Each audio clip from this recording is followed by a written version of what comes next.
Hi, sixth graders. It's Mrs. Trendell here from SCAZA to do our next lesson, talk about our next topic. But before we get started, I want to talk about our last lesson. Okay, so in our last lesson, we talked about how to manage our emotions so that we can make more thoughtful and rational choices. Remember, the decisions we make we are responsible for, okay? So we want to make good, rational, thoughtful decisions. And we don't want to let our emotions influence that in a negative way. So learning strategies and ways to manage them will help you to make better decisions. We also talked about how being able to communicate effectively will help you make decisions consistent with your goals in mind and to help you develop healthy relationships. So we talked about effective communication, okay? And we learned that as an assertive speaker and an active listener, we can advocate for our needs, okay? We can ask for help and present ourselves as confident individuals. So today we are going to put assertive speaking and active listening to work to help us build healthy friendships and avoid situations that could get us into trouble. So lesson 4, we are talking about relationships and peer pressure. So when we are surrounded with positive influences, positive people that are influencing us, we make better, less risky choices and are more likely to reach our goals. So who is a peer? Okay, well, a peer is someone who is your age, okay? So your classmates in 6th grade are your peers. So are your teachers your peers? No. Are your friends your peers? Yes. Okay. Are your parents your peers? No. Okay, good job. So when we talk about peer pressure, we are talking about someone close to your age who tries to get you to do something. So we're not talking about your parents trying to get you to clean your room or your teachers trying to get you to do homework. So giving in to peer pressure is like letting someone else be in control over you and your decisions. Okay, so who is ultimately in control and responsible for your decisions that you make? You are, right? You are responsible for making your own decisions. So we will all face peer pressure sometimes. So we need to learn how to deal with it, okay? We're going to talk about some peer pressure refusal strategies that will help you when you feel uncomfortable when someone is pressuring you. Peer pressure refusal strategies. So what do I mean by strategy? Good. A strategy is an action plan. Okay, so there are many strategies that you could use to refuse peer pressure. Each strategy works differently to help you in different situations. So we're going to go over these refusal strategies to help you when you're faced with peer pressure. So here are 9 peer pressure refusal strategies that we'll review. Okay, so the first one is steer clear. So steer clear will help you avoid peer pressure before it starts. So if you can see a possible peer pressure situation, you want to steer clear of that encounter. Okay, so for example, if 2 friends are on their way to a movie theater and they see a group of well-known troublemakers standing on the corner of the block, they know that there could be trouble. If the 2 friends walk past the troublemakers, they might be pressured to do something bad. So it's better to steer clear of the situation, okay, taking a different route to the movie theater. Steer clear is a great strategy to avoid peer pressure, but sometimes you don't see the pressure coming, okay? So there are other strategies that you can use if you already are in a peer pressure situation. So for example, say no, the strategy number 2. There are many ways to say no. You can say no, no, no thanks, no way, or even not interested.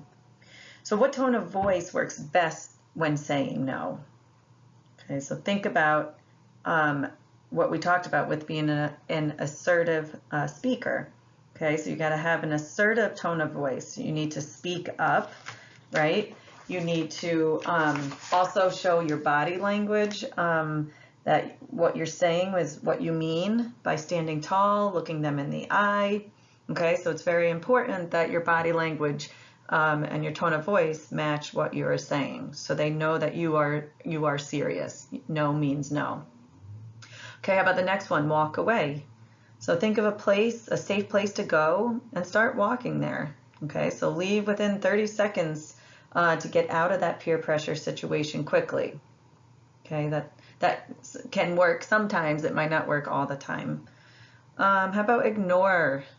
Okay, so continue what you were doing before the pressure started. Act as if the people pressuring you are not even there.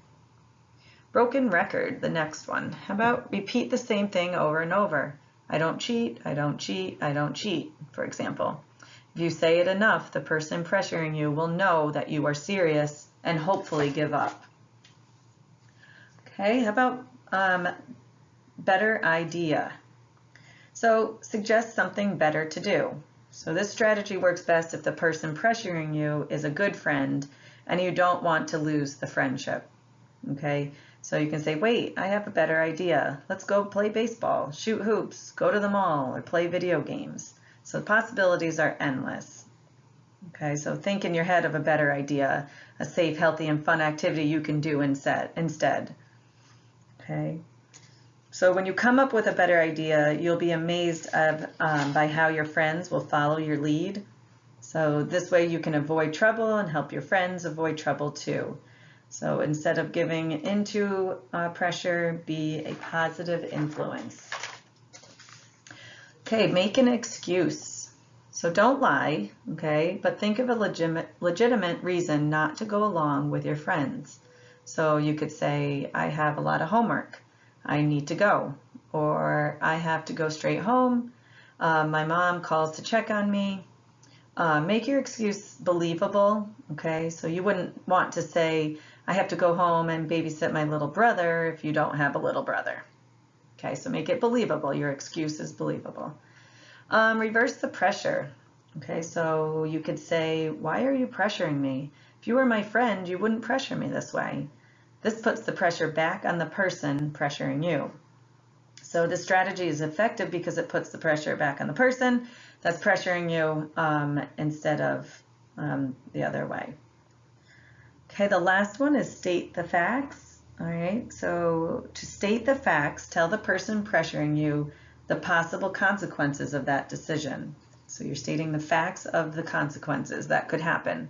So you could say, if I'm caught cheating, I'll get a 0 on my test. I could be suspended from school. Stating the facts also gives you the opportunity to be a positive influence, and you may help the other person decide not to do something that could be dangerous or harmful to them also. Okay, so next I'm going to read a scenario, and as a class or to yourself, I'd like you to tell me which peer pressure scenario was used in this in the scenario that I mentioned. Okay, so remember the strategies, I listed them here. So for my first scenario, Warren wanted to copy Angel's answers to the math test, but her answers were covered. Okay, he kept trying to get her attention, so she would move her cover sheet, but she didn't seem to notice him. Okay, so what was Angela doing? What strategy was she using? Ignore. That's right. She was trying to ignore him and tried to act like she didn't notice him. Good. Okay, how about this one? On their way to grab some burgers, Dan and Javon received a text message from Albert about a party. He invited them to tag along, but he mentioned there might be drugs. Dan and Javon didn't want to take any chances, so they decided to avoid the party. Okay, which of these strategies did these two boys use? Steer clear, that's right. Okay, so they avoided the situation and did not go to the party. Good. How about this one? Melissa and Shanna were invited to a friend's house. They heard that the friend's parents were out of town, so Melissa looked Shanna in the eye and said, I have a better idea. Let's go to the park instead. Okay, if you said better idea, you were right. Good job.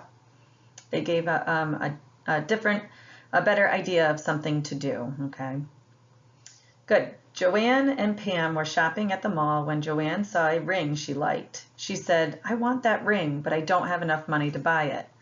"I'll talk to the clerk, and when he's not looking, you put the ring in your pocket," Pam said firmly. Put the ring in your pocket. But Pam said firmly, "No way." And she said this in a confident tone of voice, standing tall. So speaking assertively with her body language matching the word she was saying. And if you said say no, that was the correct strategy. Good job. All right, so Marelle and her boyfriend Pedro were going to meet at the movies. Pedro said, "Meet me behind the theater. I just want to be alone with you." Morel stood tall, looked Pedro in the eye, and firmly said, "Pedro, why are you pressuring me?" Okay. Think for a moment. Okay, if you said reverse the pressure, you were correct. Okay, so they're reversing, putting that pressure back on the person that is trying to pressure them.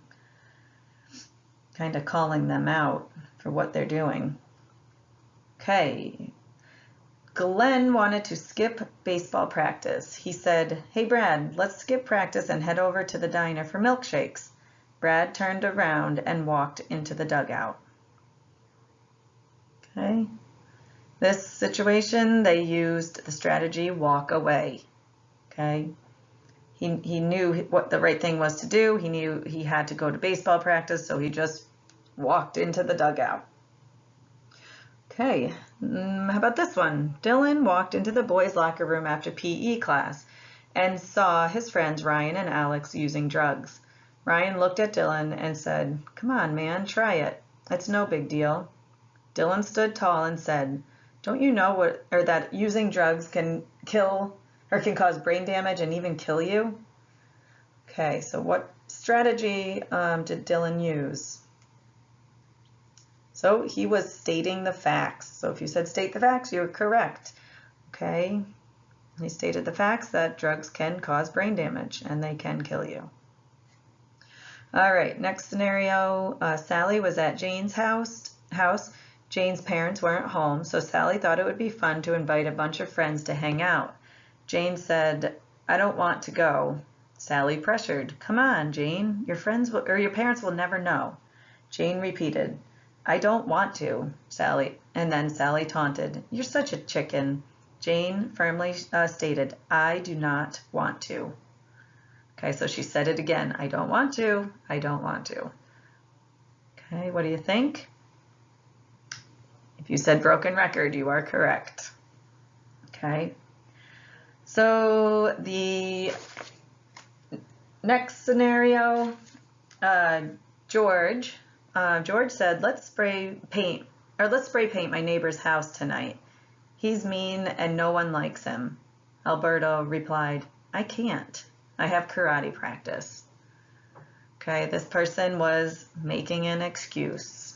Okay, good job. So we don't always get into trouble because someone else pressured us to do something we knew we shouldn't. Sometimes just the behavior of our peers can affect the decisions we make. When we do something because we observe someone else doing it, our decision making is influenced by that person's behavior. So suppose a bunch of kids were talking about painting their faces for a pep rally tomorrow. Okay, so they seem to think that this is a pretty cool idea, but you think it's kind of lame.